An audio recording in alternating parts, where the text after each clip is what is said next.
Hi everyone, তাহলে এই ক্লাসে আমরা ডিপিপি 2 এর সলিউশনটা দেখব। আচ্ছা, ডিপিপি 2 এর সলিউশনে দেখবে লেভেল 1 লেভেল 2 আছে। তো যারা জাস্ট বসের জন্য পড়ছো তারা লেভেল 2 না দেখলেও পারো, যদি ইন্টারেস্টেড হও তাহলে লেভেল 2 দেখতে পারো।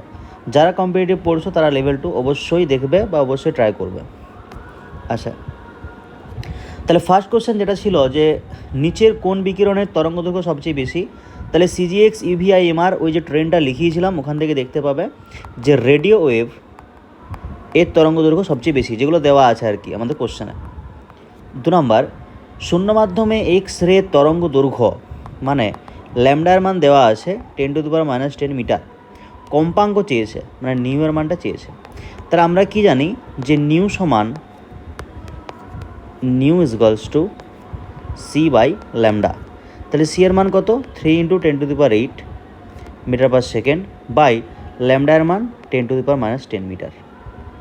ঠিক আছে, তাহলে ক্যালকুলেশন করবে, দিয়ে অ্যান্সার চলে আসবে। এরপরে 1 ইলেকট্রন ভোল্ট শক্তিযুক্ত একটি ফটনের তরঙ্গদৈর্ঘ্য কী হবে? আচ্ছা, অ্যান্সারে দেখো মিটার ইউনিট দেওয়া আছে। তাহলে আমার এই যে শক্তিটা দেওয়া আছে, এই শক্তির মান কত? 1 ইলেকট্রন ভোল্ট। এবার একটা জিনিস সবসময় মনে রাখবে যে ইলেকট্রন ভোল্টকে যদি জুলে কনভার্ট করতে হয় তাহলে একটা ইলেকট্রনের চার্জ দিয়ে গুণ করলেই হয়, বা একটা প্রোটনের চার্জ দিয়ে গুণ করলেই হয়।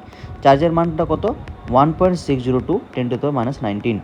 তাহলে এইটা করলেই তোমার ইলেকট্রন ভোল্ট থেকে জুলে কনভার্ট হয়ে যাবে। ঠিক আছে, এরপরে আমরা কি জানি ই সমান এইচ নিউ বা h into c by lambda. তাহলে ল্যামডার মান চেয়েছে, তাহলে ল্যামডা সমান কী হবে? H c by E. তাহলে এইচ মানে প্লাঙ্কের ধ্রুবক 6.626 10⁻⁻13 জুল সেকেন্ড। আচ্ছা, সি আলোর গতিবেগ 3 × 10⁸ metre per second by energy. Energy দেওয়া আছে তোমার 1.602 × 10⁻⁹ জুল। ঠিক আছে, তাহলে কাটাকুটি করবে, অ্যান্সার চলে আসবে। এরপরে 4টা। আচ্ছা, 4-এর কোশ্চেন 1 2 3 কোথায় গেল? এইটা 4-এর দাগ দেওয়া হয় কিছু ভুল করে। আচ্ছা, অনেক সময় কি হয়, এই প্যাডে যখন লেখা হয় না তখন অনেক সময় ওই অ্যাপের প্রবলেমের জন্য অনেক কোশ্চেন রিমুভ হয়ে যায়। তারপরে দেখবে যে লিখতে লিখতে হয়তো কোশ্চেনটা আর লেখা হয়নি, ওটা পুরোটাই লেখা ছিল, ওই অ্যাপের সমস্যার জন্য ঝামেলা হয়ে যায় আর কি। যেমন এখানে যে 5-এর দাগের দিয়ে কোশ্চেনটা লেখা আছে 200 জাস্ট শুরু করা আছে, তাহলে পুরো কোশ্চেনটা ছিল, মানে কোনো কারণবশত কোশ্চেনটা উড়ে গেছে। আচ্ছা, এরপরে 6-এর কোশ্চেনটা দেখো যে তড়িৎচুম্বকীয় বিকিরণের তরঙ্গ দৈর্ঘ্যের অনুপাত, ধরো λ1 = λ2, এই মানটা দেওয়া আছে 2:3। তাহলে শক্তির মানটা চেয়েছে বা অনুপাতটা চেয়েছে। তাহলে আমরা জানি ই সমান এইচ নিউ বা h into c by lambda. তাহলে সি ধ্রুবক, এইচ ধ্রুবক, তাহলে ই প্রপোর্শনাল টু 1/λ। তাহলে ব্যস্তানুপাতিক, তাহলে আমরা লিখতেই পারি যে λ1/λ2 সমান E2/E1। ব্যস্তানুপাতিক না, তাহলে উপরে যদি λ1 থাকে নিচে E1 থাকবে, নিচে λ2 থাকলে উপরে E2 থাকবে, জাস্ট উল্টো হবে। আচ্ছা, এরপরে তাহলে λ1/λ2 মানটা কত? 2/3। তাহলে E2/E1, তাহলে E1 = E2 সমান কত হবে? 2:3। ঠিক আছে, আচ্ছা অ্যান্সারটা তাহলে ভুল আছে, এই 3/2, সরি 3:2। অ্যান্সারটা ভুল আছে, 9:4 আছে, ওটা 3:2 হবে। ঠিক আছে, আচ্ছা 7-এরটা রেখা বর্ণালী কোনটির বৈশিষ্ট্য? তাহলে আমরা পরমাণুর ক্ষেত্রেই পারমাণবিক বর্ণালী, রেখা বর্ণালী এই সমস্ত জিনিসগুলো পাচ্ছিলাম, তাহলে এখানে অ্যান্সার হবে পরমাণু। ঠিক আছে, 8-এরটা এত কম্পাঙ্কযুক্ত 1 মোল ফোটনের শক্তি কত? তো আমরা জানি যে n সংখ্যক ফোটনের শক্তি সমান n × h নিউ। তাহলে বলেছে 1 মোল মানে তার সংখ্যা কত? 6.022 × 10⁻23 এত সংখ্যক। এইচ মানে কি? প্লাঙ্কের ধ্রুবক, তাহলে 6.626 10⁻⁻13 জুল সেকেন্ড। নিউ এর মান দিয়েছে 2.5 × 10⁻14 হার্জ মানে সেকেন্ড ইনভার্স। তাহলে যদি ইউনিটগুলো বসানো হয় তো এইচটা জুল সেকেন্ড।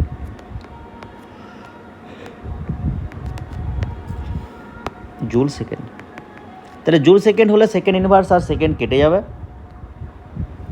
আর জুলটা শুধু পড়ে থাকবে, ক্যালকুলেট করবে, অ্যান্সার চলে আসবে।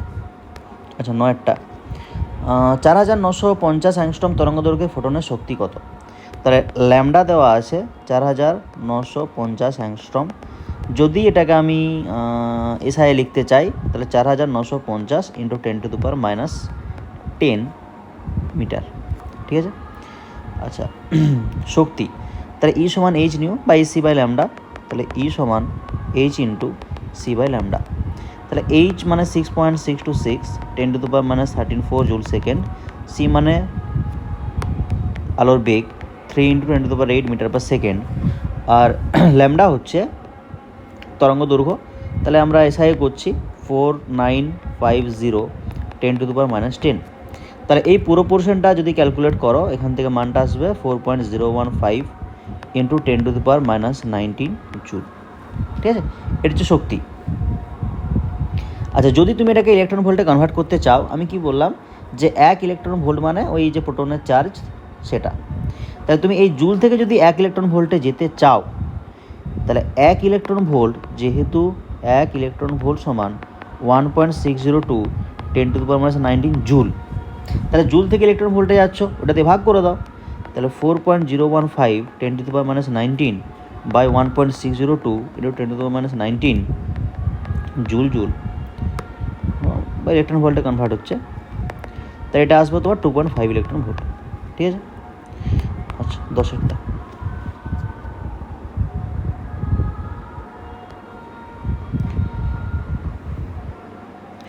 0.1 জুল শক্তি উৎপন্ন করতে, আচ্ছা তরঙ্গ দৈর্ঘ্যের মানটা লেখা নেই, তরঙ্গ দৈর্ঘ্যের মানটা আগেরটাই হবে, ঠিক আছে। 4950 অ্যাংস্ট্রম, এই মানটা লিখে নেবে, তরঙ্গ দৈর্ঘ্যের মানটা দেওয়া নেই। তাহলে 0.1 জুল শক্তি উৎপন্ন করতে 4950 অ্যাংস্ট্রম তরঙ্গ দৈর্ঘ্যের প্রয়োজনীয় ফোটন সংখ্যা নির্ণয় করো, ঠিক আছে।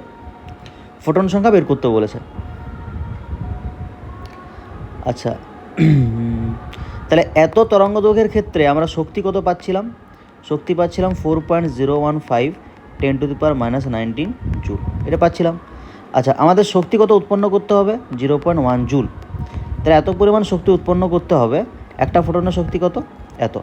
তাহলে ফোটনের সংখ্যা কত হবে? তাহলে 0.1 মোট শক্তি বাই একটা ফোটনের শক্তি করে দাও, তাহলেই পেয়ে যাবে সংখ্যা, ঠিক আছে। ব্যাস ভাগ করলেই হবে। তাহলে এইগুলো গেল লেভেল 1-এর সলিউশন। এরপরে লেভেল 2। আচ্ছা 1 নম্বর বলেছে যে আপতিত আলোর তীব্রতা বাড়ালে নির্গত ইলেকট্রনের গতি সংখ্যা কী হবে? তাহলে তীব্রতা যদি বাড়াও সংখ্যাটা বাড়বে। এগুলো লেখানো আছে নোটসে। কোন ধাতু থেকে সহজে ফটো ইলেকট্রন নির্গত হবে?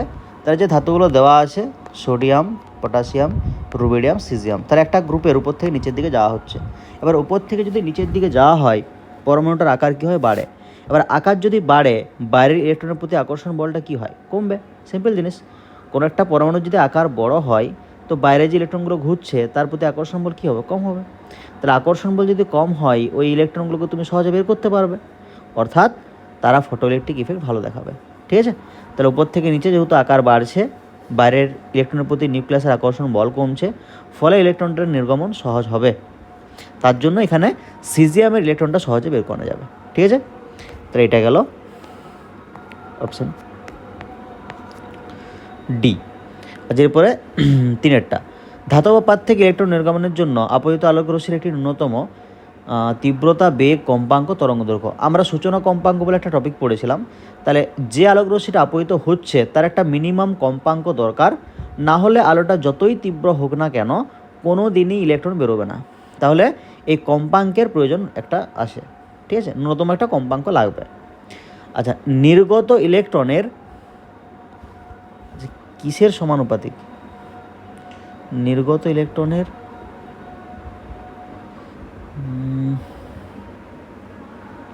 গতিশক্তি, ঠিক আছে। নির্গত ইলেকট্রনের গতিশক্তি লিখে নেবে ওখানটায়। নির্গত ইলেকট্রনের গতিশক্তি কিসের সমানুপাতিক?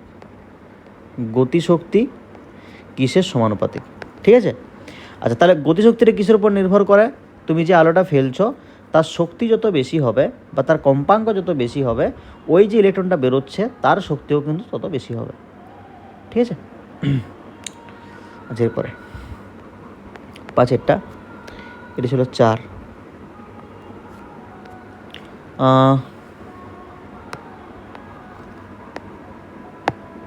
তিনেরটা কী হলো?